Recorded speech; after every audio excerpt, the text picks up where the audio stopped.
Hey, welcome back to my channel. It's Friday morning. The last two cards are released now for week 14. They are Mark McGwire and George Brett. Fucci and Ermsey on the designs today. We're going to talk about those. We're going to touch back on Derek Jeter, Mariano Rivera. How silly is social media going after this Derek Jeter? The numbers might be astronomically comical, but we will find out. But first, if you're new around here or want more Project 2020 news, hit that subscribe button.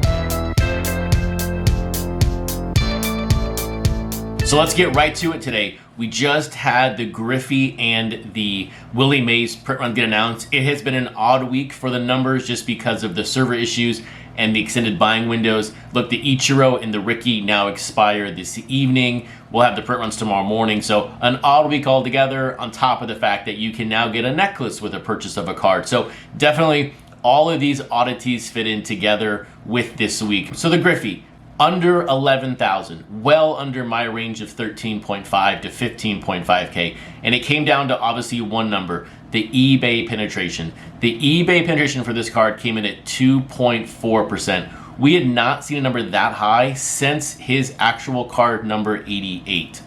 Recently, look, we've been seeing eBay penetration 1.4, 1.5. All those numbers are, of course, on the website. You can take a look at them. But also, when you keep in mind, you know, cards that were printed 50, 60 cards ago, we used to see eBay penetration in the 3 to 4% range. Like Mike Trout's Fucci was a 4% eBay penetration. So it is nice to see this Griffey spike back up to 2.4, but the Willie Mays was, down to a relative number of 1.4. When you think of why did Griffey not sell as well, to me it came down to one simple fact. People didn't see the resale value of this card long term. So they decided to save a few dollars and buy it on eBay versus going through Topps.com. It makes complete sense. And I think as we start to see these print runs come down, look, this number might spike up a little bit more, but it's not going to spike with the Jeter, don't get me wrong here. But we will see if this 2% number continues or if this is just an anomaly, in the current trend.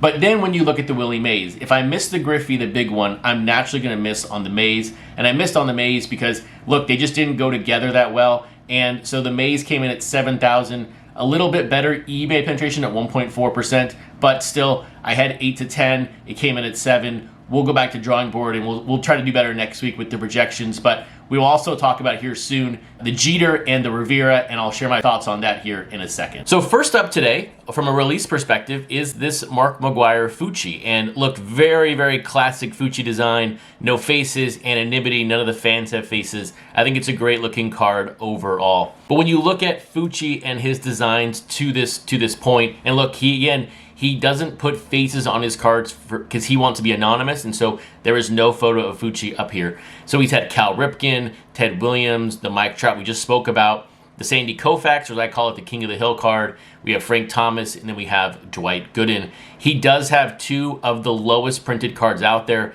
His Frank Thomas is just because that was in the height of the bubble, but you can tell overall, outside of Trout and a bubble, he has had a very, very low print run. The same thing goes for Mark McGwire. He has not sold that well overall. Now, he has F-Dot on his first card, then he has Keith Shore, Natural, which I think, to me, is his best card.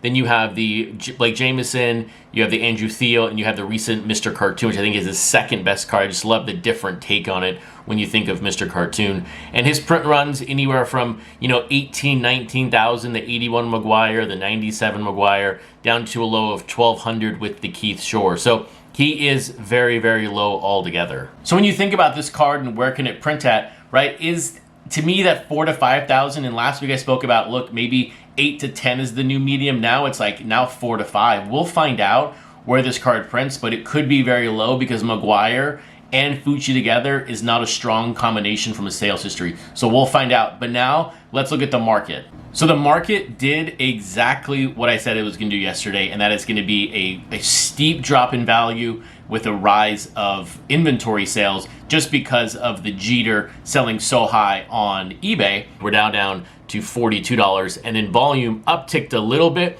but as you can tell, the orange line and the blue bar are now connected, which is what we're trying to avoid, but it is what it is at the moment when you look at the inventory and the price points of the cards that are selling most frequently, which right now are rather low. But while the overall market moved down, and look, that's always going to happen because of the inventory of low dollar stuff. What moved up yesterday was first player and second player cards, and it's a continued rise. And so we're going to show these charts here in a second, but I'm going to really walk you through how I use these charts to really decide what is a good value and what is not a good value. And the good thing is now with these charts from a reference perspective, you can then jump on the website if you're looking to purchase a first or second player card and go, hey, what was the value 2 weeks ago? What was the value last week? What's the value this week? Because there are some numbers that are developing here that you can easily pinpoint as whether a card is a good or bad purchase. When you look here at the first player cards, look, a lot of green, very few red boxes. Now, of course, the Ichiro, that is a high price. It's gonna vary wildly throughout the week. But look, Mike Trout just slightly positive. Ken Griffey up. Bob Gibson up. Ted Williams up. Look, they're all up in a sense. But here's where I would use this data for a buying perspective in a sense. When you look at like Ken Griffey, which is card number 6, from 6.9 to 6.15, he was 337.29. Last week he was 331.15. This week he is at 326.25. So if you see that card pop up on eBay and it's at $299 or $285 or someone does a random sale like really low, I would pick up that card because you're seeing 3 weeks of data that shows that card is selling for over $330. At the same time, if that card gets posted and it's up to $375, $380, maybe you hold off because there's a big gap there in the value. So use this chart to however you want, but look at it from the 3-week perspective. There is now a lot of sales history on here and a lot of data to use when you might want to make a purchase or not. And now when you look at second player pricing, look, again, there is some red and there's some big red, but like the George Brett, for example, back to normal sales. There was no random $400 sales today or yesterday in a sense, but look, Mark McGwire up, Nolan Ryan up, Cal Ripken up, but even the cards that were down, yes, the Jackie dropped, 30%, but, Ken Griffey, Ichiro, I'm kind of bouncing around right now on this, but it's, 5, 8%, low volume sales. So now when you look at the chart from a 3-week perspective, let's take a look at the Mike Trout. Look, 3 weeks ago, he was $40. Then it was $35 and then $35, but now this week it's $33. So if you see that card up for sale only at $40, I might hold off and look for a deal around $30. That card is trending down, and right now with all of that history built in, there's nothing telling you that card's going to go back up to $40. So to me, that card is an overreach at 40, but at $30 with the trend, I would pick it up. But when you look at the first and second player cards overall, there was a lot of positive movement, and that's really good to see. And I'm really hoping to see that we see this continued rise throughout next week as we move further closer to card 150. So here's Ermsey with his George Brett interpretation, and I love the fact that Royals is around his bat and then all the way down. So I think it's a really, really cool card. I'm really starting to like Ermsey overall. Of course, his first card really surprises with the Trout, but his cards are really cool overall. Now, when you look at Ermsey overall, this is a 7th card. Look, I'm a fan of the Mariners. I like the Ichiro. But to me right now, of the cards that are out, look, I really like his Bob Gibson and his Ted Williams. But on a print run perspective, he ranges from 25,000 down to a low of 1,900.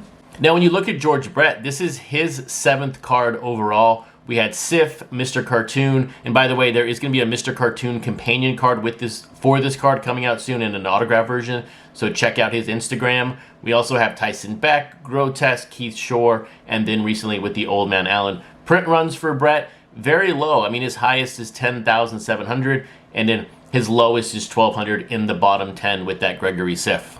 And then when you think about where can this card print or what's the reach of this card, look, George Brett is a lower printed athlete. So when you're thinking of the current print runs of 4,000 to 5,000, that might be a safe range right now just for this card, but we'll find out tomorrow morning when the pre-orders come in. So now let's talk about that Derek Jeter and Mariano Rivera. When it comes to Derek Jeter, look, Mariano Rivera is a side story to the actual Derek Jeter itself. And when I was looking back at social media, I was really curious last night, what are people saying? What is Ben Baller saying? What are people buying? What are they showing photos of? And to me, it was really surprising. And to me, it's quite comical what people are doing with this card, because we just saw this happen with Ken Griffey, Nolan Ryan, and back in the bubble. I still think that this incident with the Jeter and the numbers that are going to get released are going to be sort of an isolated event. I think we're seeing the print runs come down altogether. When this card prints its number, I don't think we're going to go back to where we came from in a sense, but this number is going to be astronomically comical.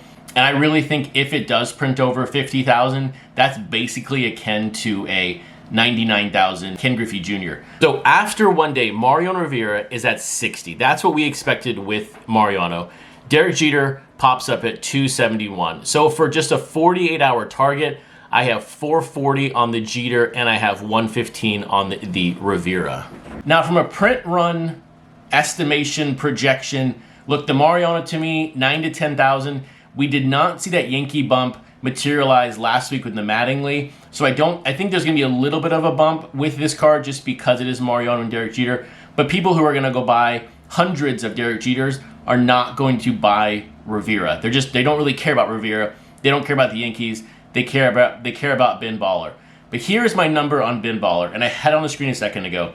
It's 55,000 plus. My range is completely vague because I think we're going to see something like a 0.5% eBay penetration, a 0.6. I think the lowest we've seen so far is like 0.8. I don't think we've seen 0.7, but I think everybody is going to go to Topps and buy 10, 15, 20 and just crush the print run, crush their odds altogether. So I have 55 plus. To me, 55 plus is 99,000 with the Ken Griffey. They're equivalent. There's just nothing that's going to make 55,000 worth any more than 99,000 or a card that prints 40,000 worth more than 55,000. I just think this card overall, 55,000 plus, and it's going to be absolutely worthless on the secondary market. So that's why I said yesterday on the show, and I'm going to repeat it. If you want to have a chance at the necklace or the autograph, just buy one card. There's so many people buying this card, it's just not worth the time and hassle, and do not sink any capital in this card. It's not worth it. If you like this video and want more Project 2020 news, check out that Week 14 playlist on your screen right now.